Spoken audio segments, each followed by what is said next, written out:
سورہ بقرہ کے سٹارٹ میں جو اللہ نے حضرت آدم علیہ السلام کو اتارا ہے تو کیا فرمایا؟ قُلْ اهْبِطُوا مِنْهَا جَمِيعًا، اے آدم اور اس کی ہونے والی ساری قیامت تک کی اولاد تمہیں ہم زمین پہ اتار دیں، اتر جاؤ۔ فَإِمَّا يَأْتِيَنَّكُم مِّنِّي هُدًى، اب یاد رکھنا جب کبھی کوئی ہدایت کی کتاب تمہارے پاس آئی نا، فَمَن تَبِعَ هُدَايَا فَلَا خَوْفٌ عَلَيْهِمْ وَلَا هُمْ يَحْزَنُونَ، تو جو اس کتاب کی پیروی کرے گا اسے نہ کوئی خوف ہوگا نہ کوئی غم ہوگا۔ وَالَّذِينَ كَفَرُوا وَكَذَّبُوا بِآيَاتِنَا،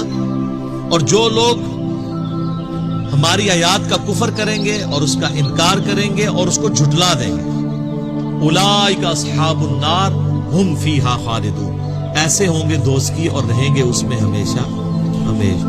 تو سر یہ جو میں نے ڈاکٹرین آپ کے سامنے رکھی ہے، ایک نعرہ بلند کیا ہے، یہ قرآن سے ہی ڈائریکٹ کیا ہے کہ قرآن نے کہا ہے کہ کتابوں کا انتظار کرنا۔ اب جو لوگ کتابوں سے توڑ رہے ہیں، میں آپ کو وثوق سے کہتا ہوں کوئی فزکس کا پروفیسر یا میتھ کا پروفیسر اپنی کتاب کی توہین کر دے، وہ دنیا کی کسی یونیورسٹی میں ٹیچنگ نہیں کر سکتا، اور وہ کرتا بھی نہیں ہے۔ دنیا کا سب سے بڑا میتھمیٹیشین ہونا اور ایک چھوٹا سا بچہ اٹھ کے اس کو کہہ دے کہ سر آپ کے کورس کی کتاب میں جو ایکویشن ہے نا وہ یوں لکھی ہوئی ہے، یہ آپ نے غلط لکھ دی ہے، وہ آئیں بائیں شائیں کیے گا نہیں، فوراً مٹائے گا اور کہے گا سوری، تھینک یو۔ اور اگر کوئی عالم دین غلط تقریر کر رہا ہو، قرآن کے خلاف عقائد بتا رہا ہو، بخاری مسلم کے خلاف نظریات بتا رہا ہو، یہ بھی تو اس کی بھی تو ٹیکسٹ کتابیں تھیں نا سر،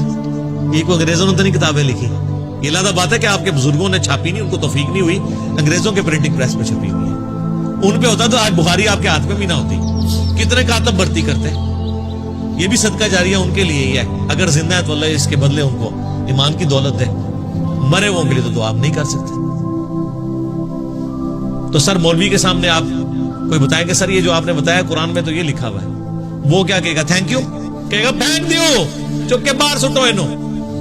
ماں بدولت کے سامنے اس نے بات کس طرح کی۔ اسی لیے میں کہتا ہوں کہ دنیاوی ٹیچر جو ہیں اس اعتبار سے کم از کم اپنی کتابوں کا ریکارڈ کر رہے ہیں، اور مذہب کے ٹھیکیدار اپنی کتابوں کی توہین کرتے ہیں۔ تو اب اس کا منطقی انجام ہے کہ جن کتابوں کی بنیاد پہ یہ ہم سے عزت اویل کر رہے تھے، آپ علماء کی عزت کیوں کرتے ہیں؟ کتابیں پیے ہوئے ہیں، اور اگر وہ کتابوں کے دشمن ہیں تو ایسے علماء عزت کے قابل ہیں؟